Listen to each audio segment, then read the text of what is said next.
Bagi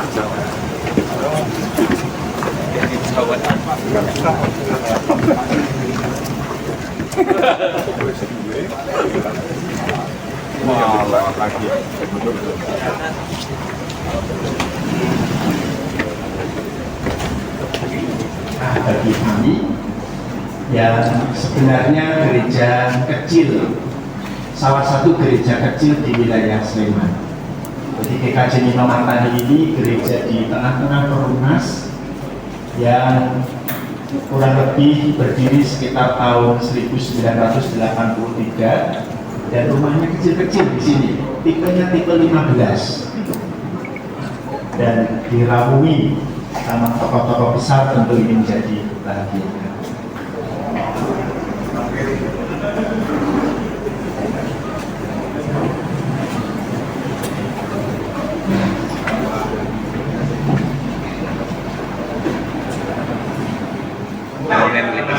Terutama oleh generasi muda, semua bagus-bagus, mari kita amankan dan memberikan rasa yang nyaman, terutama kepada sahabat-sahabat di Kristiani, agar bisa menjalankan ibadah secara tenang, dan ini juga bisa dinikmati sebagai perayaan kemanusiaan bagi banyak penduduk Indonesia. Untuk kedepannya apakah silaturahmi seperti ini akan dilakukan di kota-kota lain atau seperti apa? Ya, jadi silaturahmi akan terus berputar. Mungkin kalau kita terbatas, tapi berharap bahwa inspirasi ini itu juga bisa menularkan kepada sahabat-sahabat lintas agama di banyak provinsi. Dan Jogja, saya pikir ini bisa menjadi role model yang baik, di mana sahabat-sahabat teman-teman bisa duduk bersama, ngopi bersama, dan bincang-bincang soal kerukunan lintas agama bersama-sama. Artinya tidak hanya waktu Natal, tapi untuk yang lain. Iya betul.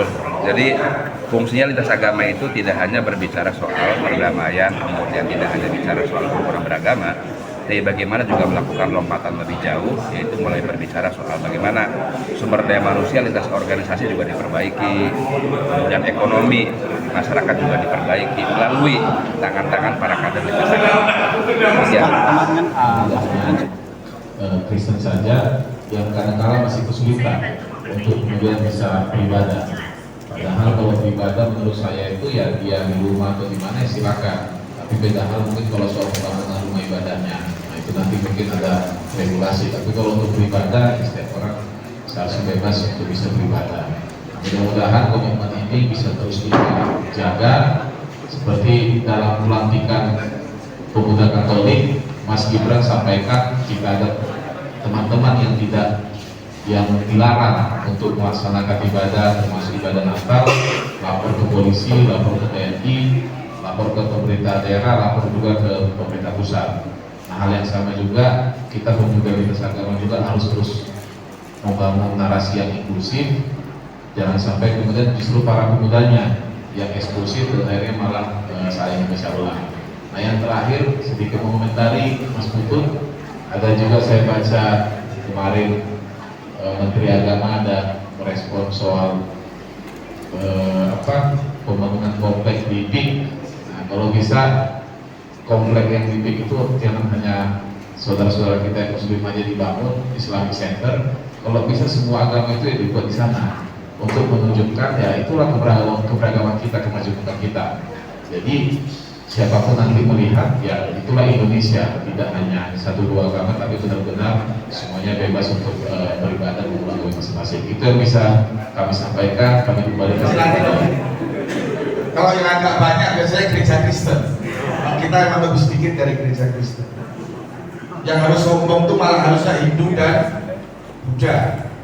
Mereka punya yang paling besar di wilayah sini, ada Prambanan, ada Borobudur. Kalau Konghucu agak bersedih karena banyak masuk Katolik juga. Saya candaan seperti ini kan sudah mulai hilang. Orang jadi sangat serius sekali bicara soal agama. Kalau umat Kristen, Katolik, setiap Natal nggak usah khawatir, kita nggak punya bangsa. Karena memang tugas menjaga gereja bangsa. Kalau tugas pemuda Kristen kan nggak jaga masjid jadi. Semoga tahun depan, Natal depan, pertemuan semacam ini sudah bicara gagasan yang lebih lebih strategis lah, yang lebih ide-ide kreatif. Jangan hanya bicara soal keamanan terus, kerukunan, kan sudah selesai. Apalagi ke Jogja. Jogja kan menurut saya istimewa. Pangan tempe aja rasanya kayak rawon sate. Jadi karena temanya penyemangat kan. Jadi menurut saya semoga semuanya berjalan lancar. Mas Gibran selaku Wapres tadi sudah jelaskan perusahaan bahwa silahkan dilaporkan kalau ada sesuatu yang tidak berkenan atau kurang nyaman atau apa dalam perayaan Natal. Tapi saya yakin kita semua juga ingin semuanya berjalan dengan lancar. Tapi yang terpenting kita sebagai bagian dari masyarakat tidak merasa diri menjadi lebih eksklusif daripada yang lain. Apalagi gereja yang ada di tengah masyarakat, di tengah perumnas semacam ini. Saya rasa saya 3 tahun menjadi koordinator bidang politik Keuskupan Agung Jakarta Komisi A. Mungkin ini mau menyamai hikmah kali. Kemudian dari sekretaris pusat Bunda Muhammadiyah, kemudian sahabat saya Dikri Aryawan, Ketua Umum Perada.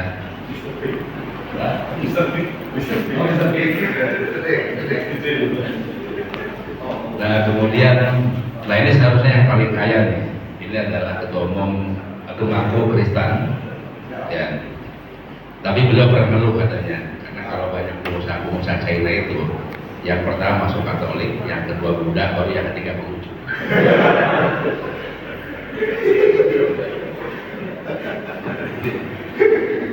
Terima kasih semuanya dan sahabat-sahabat sekalian dari Haul Gus Dur sekaligus Story Rianto. Jadi mengupas sedikit, mengulas soal kisah sahabat kita, sahabat Rianto yang pada tahun 2000 ya di gereja Mojokerto itu bom meledak.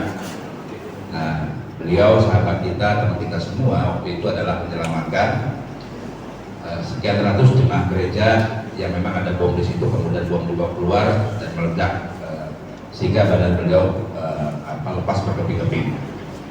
Nah itu yang kemudian kita jadikan sebuah peristiwa kemanusiaan bahwa memang Tuhan itu menciptakan semua alam semesta dengan seisinya, dengan segala macam keanekaragamannya. Maka menurut kita bahwa cara kita bersyukur dengan adanya Tuhan itu adalah menjaga semua keanekaragamannya.